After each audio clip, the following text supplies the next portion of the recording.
2019 Chevy Silverado LED turn signal installed, but the problem is it's blinking fast, as everybody know.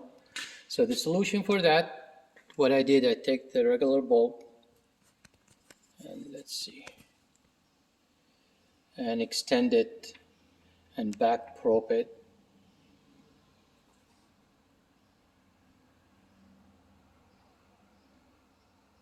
One of them going to the black wire at this vehicle, and the second one, it's going to blue and white right here. So, okay, Joseph, turn signal.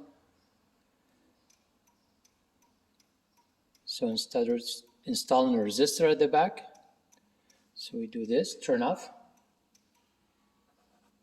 We're gonna plug it back in.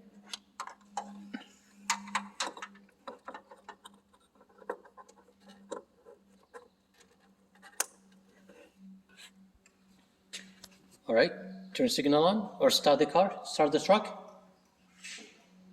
There we go, it's not flashing that fast. And for sure, you're gonna have a bulb turning on and off inside the engine, which there's no problem for me. As long as the blinker is going normal and you don't get the message inside the dash. Thank you for watching.